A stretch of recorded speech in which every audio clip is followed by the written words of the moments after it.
منتظمین اور شرکائے تقریب، السلام علیکم۔ گیلانی صاحب، میں تو ہوں ہی راولہ کوٹ میں پہلے سے ہی کٹہرے میں ہوں، اس لیے میرے خیال میں آپ 5 منٹ مجھے برداشت کرنا پڑے گا آپ کو۔ دیکھیے، آج جس موضوع پہ یہ ورک شاپ ہے، میں سمجھتا ہوں کہ ہم شاید کلائمیٹ چینج اور نیشنل کلیمٹیز کی طرف چلیں گے۔ زیادہ امپورٹنٹ چیز ہے رپورٹنگ آن امپورٹنٹ ایشوز،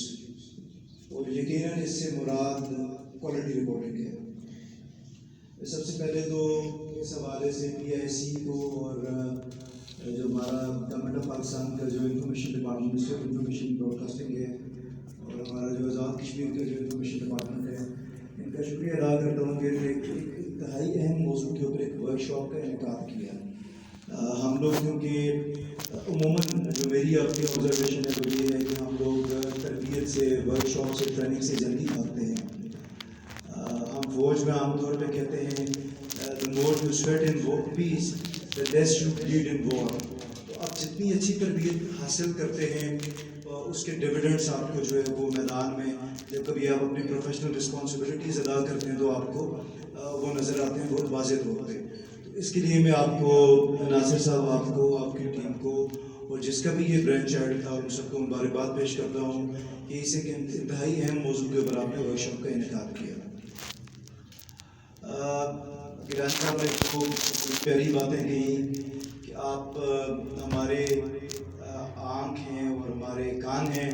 میں سمجھتا ہوں کہ یہ کوالٹی رپورٹنگ ہوگی تو آپ ہمارے ناک بھی بنیں گے، ہماری شرم بھی بنیں گے، ہمیں آپ پہ فخر بھی ہوگا، اور یہی کوالٹی رپورٹنگ ہوگی تو میرے خیال میں زیادہ اہم یہ ہوگا کہ آپ ہمارے دست و بازو بنیں۔ ہم نے ایک دوسرے کے ساتھ جو ہے مل کے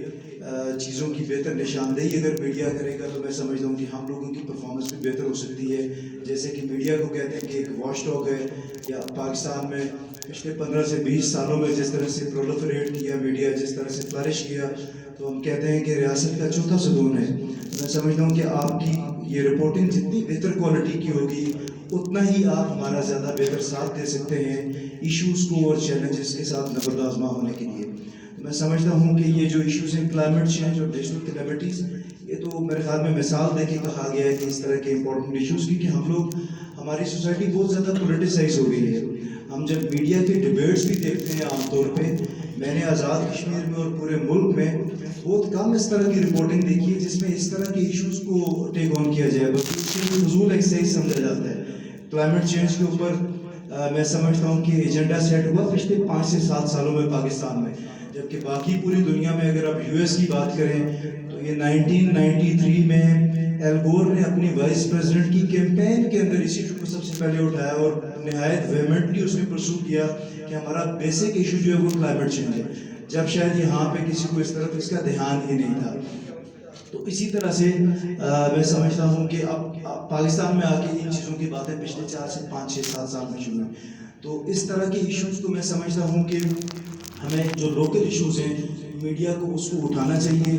کوالٹی رپورٹنگ کرنی چاہیے، اور ہمارے پاس سب سے امپورٹنٹ چیز ہے وہ ڈیٹا ہونا چاہیے جس میں میڈیا ہماری مدد کر سکتے ہیں، جس کی بنیاد پہ ہم فیصلہ سازی کر سکیں۔ میں آپ کے پاس آنے میں مجھے تھوڑی سی دیر بھی ہوئی، اور جو جس طرح سے وقت کی قیمتی ہونے کی بات کی، میرے خیال میں انہوں نے بڑا درست فرمایا تھا۔ آپ کا، میرا، ہم سب کا وقت، اگر ہم اس وقت کی قیمت کو جان لیں تو میرے خیال میں اس سے امپورٹنٹ کوئی چیز نہیں ہے۔ تو آتے ہوئے جو مجھے 5-6 منٹ کی جو تاخیر ہوئی اس کی وجہ یہ تھی کہ کوئی ایک اٹلی سے ملانو کی ایک ٹاؤن شپ کے ایک میئر تھے، وہ آئے ہوئے تھے یہاں پہ راولہ کوٹ میں، تو ان سے ملاقات تھی، تو میں ان سے ان کی ٹاؤن شپ کے بارے میں پوچھنے لگا، تو وہ اتنے ویل ورس تھے اپنے ایشوز کے ساتھ کہ اسے پتا تھا کہ ہمارا ویکلی کتنی گاربیج کلیکشن کی کیپیسٹی ہے، ایوریج ہاؤس ہولڈ کتنا گاربیج پروڈیوس کرتا ہے، اس کی صفائی کرنے کی کیا استعداد ہے، اس کا ٹیکسیشن کا کیا نظام ہے۔ اور میں سمجھ رہا تھا کہ اگر اس طرح سے کام کرنا شروع کر دیں اور اسی طرح سے اپنا ڈیٹا کلیکٹ کر کے اس کے اوپر اگر بہتر فیصلہ سازی کر سکیں تو میرے خیال میں ہم بھی آنے والے وقتوں میں بڑا پراؤڈلی یہ چیزیں کسی کو بتا سکیں گے۔ اور وہ یہ بتا رہے تھے کہ ان کے شہر میں 30 سال پہلے یہ ایکٹیویٹی اس طرح سے سٹارٹ ہوئی، انہوں نے انویژن کیا کہ ہم نے میونسپل سروسز کو کس طرح سے آگے لے کے چلنا ہے۔ اور آپ یقین کریں کہ میں دل میں